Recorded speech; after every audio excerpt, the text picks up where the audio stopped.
Okay, so hello students. Previous video lectures में we discussed about how to draw the network diagram of a project. So अब हम उसी के आगे move on करेंगे कि हमने basic network diagram तो बना लिया but उसका हमें कहाँ use करना है and वो किस किस चीज़ में हमें help करेगा. So the next topic we are starting is time estimates and critical path in network analysis. Basically इस वीडियो में हम कुछ ऐसे टर्म्स डिस्कस करेंगे जो कि आगे आने वाले आपके इम्पॉर्टेंट मेथड्स जो कि इस यूनिट का मेन जिस्ट है, that is the critical path method and the programme evaluation review technique, that is PERT. So इन दोनों मेथड्स में जो कुछ बेसिक टर्म्स यूज़ होंगे, जो कुछ बेसिक कैलकुलेशंस आपको करने होंगे, उसके बारे में हम इस वीडियो में डिस्कस करेंगे. So here we start. The network diagram of a project shows logical interrelationships among the various activities. ये मैं ऑलरेडी आपको बता चुकी हूँ कि एक नेटवर्क डायग्राम जो आपके प्रोजेक्ट का होता है वो आपको कुछ लॉजिकल रिलेशनशिप्स जो आपके सारे एक्टिविटीज़ के बीच में हैं प्रोजेक्ट के, वो एक डायग्राम के फॉर्म में वो आपको दिखाता है. एंड द नेटवर्क एनालिसिस में have the following objectives. Network analysis हम क्यों कर रहे हैं? सो ये कुछ ऑब्जेक्टिव्स हैं हमारे नेटवर्क एनालिसिस के. The first one being sorting out the individual activities into critical and non critical categories. मतलब आपके पास अगर सपोज 10 एक्टिविटीज़ हैं, उनमें से कौन सी एक्टिविटी क्रिटिकल है, कौन सी नॉन क्रिटिकल है.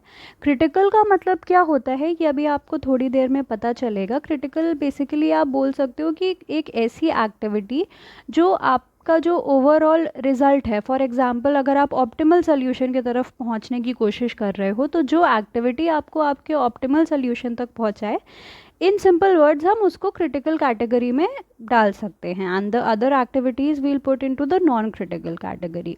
सो further classification of non critical activities into sub critical ones, then investigation of cost and allocation of resources. So ये कुछ ऑब्जेक्टिव्स हैं हमारे नेटवर्क एनालिसिस के. एंड इसके अलावा और भी ऑब्जेक्टिव्स हैं, वो मैंने आपके नोट्स में अच्छे से मेंशन किए हुए हैं. Just go through it once. And to achieve these objectives time estimates need to be done. तो ये जितने भी ऑब्जेक्टिव्स आपके होते हैं ना नेटवर्क एनालिसिस के, इनको अचीव करने के लिए आपको टाइम एस्टिमेट्स की ज़रूरत पड़ती है. एंड यही टाइम एस्टिमेट्स हमें हमारे गिवन इन्फॉर्मेशन को यूज़ करके कैलकुलेट करने होते हैं. So the main objectives of time analysis is to prepare a planning schedule of the project which includes the following. So basic जो आपका ऑब्जेक्टिव होता है टाइम एस्टिमेट का, वो क्या होता है कि आप एक प्लानिंग करते हो, एक शेड्यूल प्लान करते हो प्रोजेक्ट के लिए, जो कि ये कुछ टर्म्स आपके इंक्लूड करता है. वो टर्म्स क्या होते हैं? Total completion time of the project, आपका प्रोजेक्ट कितने टाइम में कंप्लीट होगा. Earliest start time of the project, आप अपने प्रोजेक्ट को कितना जल्दी से जल्दी स्टार्ट कर सकते हो. Then latest time when each activity can be started without delaying the total project, कितना ज़्यादा से ज़्यादा आप डिले कर सकते हो, सो दैट हर एक्टिविटी को आप कितना ज़्यादा से ज़्यादा डिले कर सकते हो, सो दैट जो आपका टोटल टाइम है प्रोजेक्ट का वो डिले ना हो, वो अफेक्ट ना हो. Float for each activity, float हम बोलते हैं the amount of time by which the completion of an activity can be delayed without delaying the total project completion.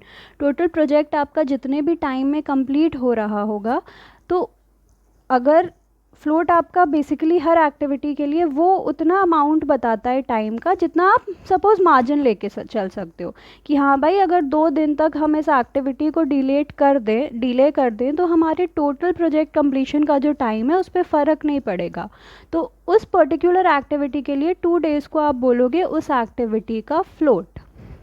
Then identification of critical activities and critical path. एक बार ये सारी चीज़ें आपने calculate कर ली, उसके बाद आप आइडेंटिफाई कर सकते हो कि आपकी क्रिटिकल एक्टिविटीज़ कौन सी हैं एंड क्रिटिकल पाथ कौन सा है. सो ये जितने भी अभी फैक्टर्स मैंने ऊपर आपके साथ डिस्कस किए हैं, ये फैक्टर्स कैलकुलेट करने के लिए कुछ बेसिक नोटेशंस जानने की आपको ज़रूरत है एंड हम किस तरह से इन चीज़ों को कैलकुलेट करते हैं. सो ये कुछ नोटेशंस हैं जो आपको बेसिक शेड्यूलिंग के लिए यूज़ करने हैं। ये जो आपका कैलकुलेशन प्रोसेस होता है ना, अर्लीस्ट स्टार्ट टाइम का, लेटेस्ट टाइम का, फ्लोट का, इसको हम बोलते हैं बेसिक शेड्यूलिंग कंप्यूटेशन। सो इसी में जो आपके टर्म्स इन्वॉल्व होने वाले हैं एंड आप किस तरह से उसको कैलकुलेट करने वाले हो, वही अब हम डिस्कस करेंगे। So the first one is I comma J. आप आई कॉमा जे से डिनोट करते हो एक्टिविटी आई जे को with tail event I and head event J. ये आप आई कॉमा जे से भी डिनोट कर सकते हो, या फिर आप इस तरह से आई डैश जे इस तरह से भी डिनोट कर सकते हो। अब सपोज़ आपकी कोई एक्टिविटी है ए, ये मैंने इस तरह से एरो बनाया हुआ है, ये आपकी स्टार्ट हो रही है इवेंट 1 से एंड ख़त्म हो रही है इवेंट 2 पे। तो यानी यहाँ पे आई की वैल्यू है 1 एंड जे की वैल्यू है 2। इस एक्टिविटी ए को आप लिख सकते हो 1,2 या फिर 1-2। सो बेसिकली यहाँ पे अगर आपको टेल और हेड इवेंट देखना है, तो टेल इवेंट आपका वो इवेंट होता है जहाँ से आपकी एक्टिविटी स्टार्ट होती है। सो इस ए एक्टिविटी के लिए आपका टेल इवेंट है 1 एंड हेड इवेंट कौन सा होता है, जिस इवेंट के तरफ आपका एरो का हेड फेस कर रहा होता है। यहाँ पे एरो का हेड आपका 2 के तरफ फेस कर रहा है, सो आपका हेड इवेंट है यहाँ पर 2। देन वी हैव ई आई। ई आई है earliest occurrence time of event I.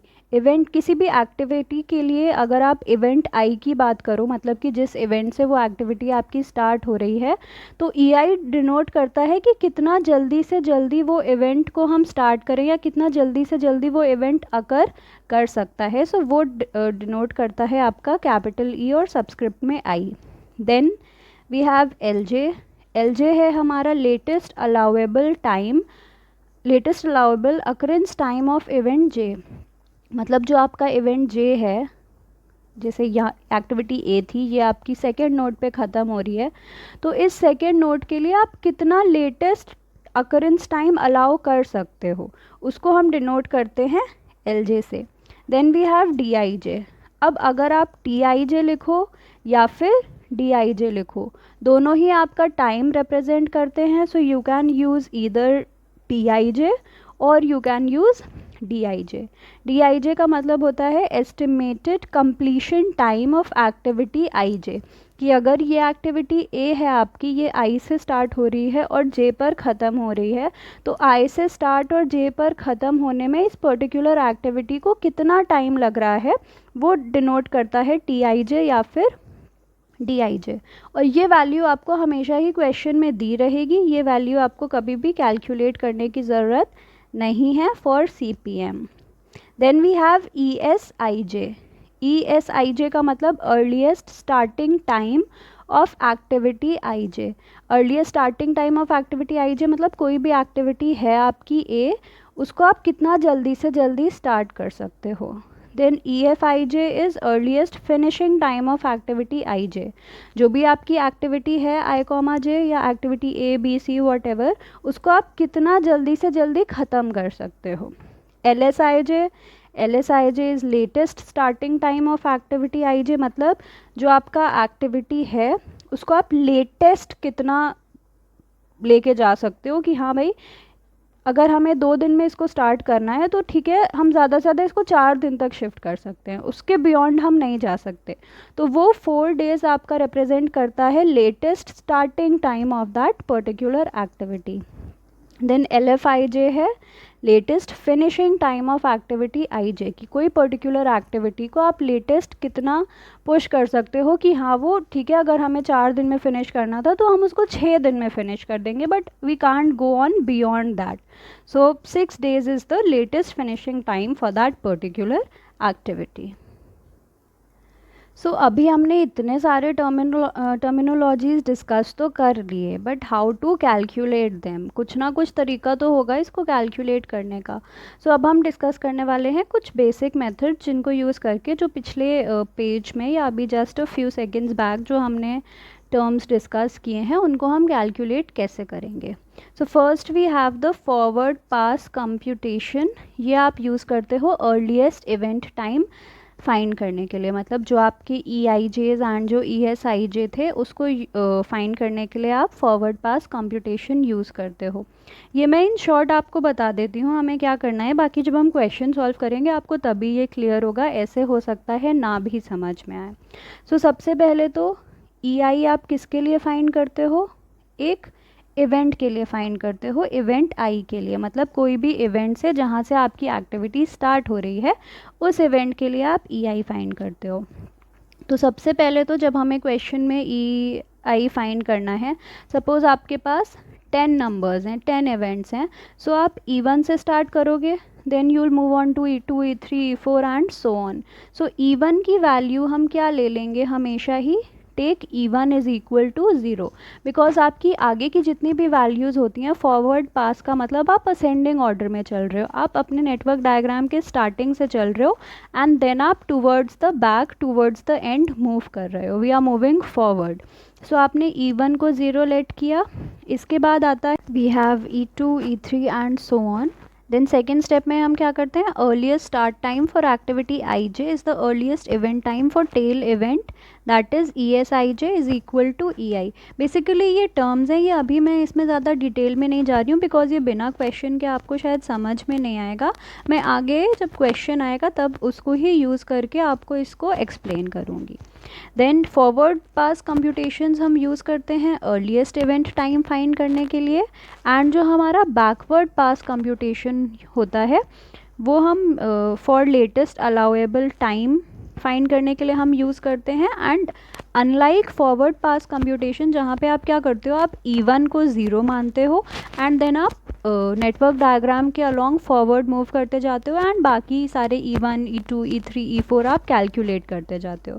But backward पास में क्या होता है, नाम से ही आपको समझ में आ रहा होगा, we start from the backward portion of the network diagram, या हम नेटवर्क डायग्राम के लास्ट नोड से स्टार्ट करते हैं and then we gradually move on to the starting part. यहाँ पे आपको क्या करना है, जो भी जैसे फॉरवर्ड पास में आपने क्या किया था, E1 की वैल्यू 0 अज्यूम करी थी बिकॉज आप स्टार्टिंग से स्टार्ट कर रहे थे। यहाँ पे आपको क्या करना है, क्योंकि आप लास्ट नोड से स्टार्ट कर रहे हो तो फॉरवर्ड पास से जो भी आपको लास्ट नोड की वैल्यू मिली होगी, फॉर एग्ज़ाम्पल लास्ट आपको मिला हो अगर E10, तो बैकवर्ड पास के लिए आप E10 को L10 मान लोगे एंड देन L10 को यूज़ करके आप L9 L8 L7 and then you will move forward. So ये दोनों चीज़ें अभी आगे आने वाले क्वेश्चन में हम डिस्कस करेंगे कि हमें किस तरह से इसको कैलकुलेट करना है। So after forward computation and backward computation, the next term we come across is the float and the slack. Float of an activity has the same significance as the slack of the events. Float हमेशा आप activity के लिए find करते हो and slack हमेशा आप events के लिए find करते हो. The float corresponds to activities, hence to CPM, and slack corresponds to events, hence to PERT. ये अभी आप जब आगे आने वाले लेक्चर्स में CPM और PERT डिटेल में पढ़ोगे तब आपको समझ में आएगा। So basically the first type of float is the total float. Total float का क्या मतलब होता है, the total float of an activity is defined as the amount of time by which the completion of the activity could be delayed beyond its earliest expected completion time without affecting the overall project duration time. So आपने पहले से जैसे जो हमारा earliest finish time होता है या जो हमारा लेटेस्ट स्टार्ट टाइम होता है उसको आप पहले से अज्यूम करके चलते हो, बट टोटल फ्लोट आपको क्या बताता है, टोटल फ्लोट आपको वो टाइम बताता है bye which the completion of the activity could be delayed, मतलब जितना अर्लीस्ट एक्सपेक्टेड completion टाइम आप मान के चले हो वो उससे भी बियॉन्ड कितना डिले किया जा सकता है, सो दैट जो आपका ओवरऑल प्रोजेक्ट ड्यूरेशन टाइम है वो अफेक्ट ना हो। ये होती है टोटल फ्लोट की definition. In other words the total float for an activity I J denoted by TF I J is the difference between the latest start time and the earliest start time of that activity. So अगर LSIJ आपका किसी particular activity के लिए latest start time है and ESIJ अगर उस particular activity के लिए आपका अर्लीस्ट स्टार्ट टाइम है, सो इन दोनों का जो डिफरेंस होगा वो आपको उस पर्टिकुलर एक्टिविटी के लिए टोटल फ्लोट वैल्यू देगा। इसी तरह से फ्री फ्लोट क्या होता है? Free float of an activity is defined as the amount of time by which the completion of the activity can be delayed beyond the earliest finish time, beyond affecting the earliest start of succeeding activities. So free float is defined by assuming that all activities start as early as possible. ये definitions आप अच्छे से याद करके जाइएगा, because इस unit में से आपका सिर्फ एक ही न्यूमेरिकल आता है जो कि जनरली CPM पे बेस्ड होता है, एंड उसके अलावा मोस्टली इस यूनिट में से थ्योरी ही आती है. सो theory portion is very important of this unit. Free float आप कैलकुलेट कैसे करते हो? फ्री फ्लोट को हम डिनोट करते हैं FFIJ से, एंड ये डिफरेंस होता है आपका earliest time for succeeding J minus earliest time for I minus activity time for IJ. मतलब जो आपका अर्लीस्ट स्टार्ट टाइम होता है इवेंट J के लिए, उसको आप उसमें से आप सब्ट्रैक्ट करते हो earliest start time for activity I, and then further आप सब्ट्रैक्ट करते हो उसमें से जो भी आपका IJ के कंप्लीशन में टोटल टाइम होता है. सो ये आपको फ्री फ्लोट की वैल्यू देता है. The third type of float that we have is the independent float. Independent float of an activity is defined as the amount of time by which the start of the activity can be delayed without affecting the earliest start time of any immediate succeeding activities. मतलब अगर कोई activity A आपकी आ रही है पहले, उसके बाद आपकी कोई एक्टिविटी B आ रही है, सो इंडिपेंडेंट फ्लोट अगर आप एक्टिविटी A के लिए फाइंड कर रहे हो तो वो आपको वो टाइम देता है कि कितना ज़्यादा से ज़्यादा टाइम आप इस A एक्टिविटी को स्टार्ट करने में डिले कर सकते हो, सो दैट आपकी A के बाद की जो सक्सीडिंग एक्टिविटी है, इमीडिएट सक्सीडिंग एक्टिविटी यहाँ पे A की B है, तो B के टाइम को बिना इफ़ेक्ट किए आप A को कितना ज़्यादा से ज़्यादा डिले से स्टार्ट कर सकते हो. इसका फॉर्मूला होता है EJ minus LI minus DIJ. Then we have the interfering float. Interfering float is that part of the total float which causes a reduction in the float of the successor activities.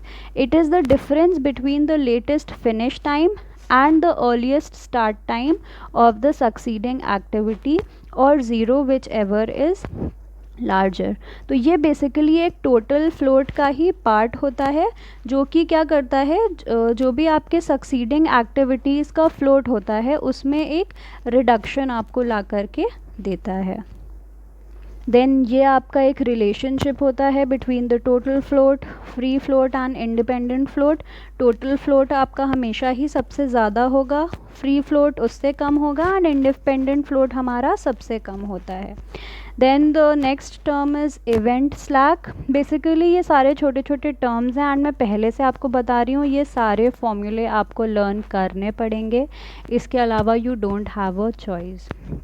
So event slack, it is the difference between the latest event and earliest event times for any given event. कोई भी event के जब आप latest time की और earliest time की बात करोगे तो वो आपको इवेंट स्लैक की वैल्यू देता है.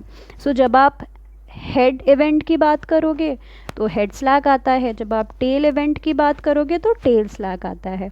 हेड स्लैक की value LJ minus EJ, J event के लिए लेटेस्ट टाइम और J इवेंट के लिए अर्लीस्ट टाइम. सिमिलरली जब आप टेल इवेंट की बात करोगे तो I इवेंट के लिए latest time minus I event के लिए earliest time. So total float भी आप हेड स्लैक और टेल स्लैक के करस्पॉन्डिंग लिख सकते हो, और इंडिपेंडेंट फ्लोट की वैल्यू भी आप यहाँ से चेंजेस करके लिख सकते हो. सो देयरफॉर हमारा जो फ्री फ्लोट होता है वो आ जाता है total float minus the head slack, and हमारा इंडिपेंडेंट फ्लोट आ जाता है free float minus the tail slack.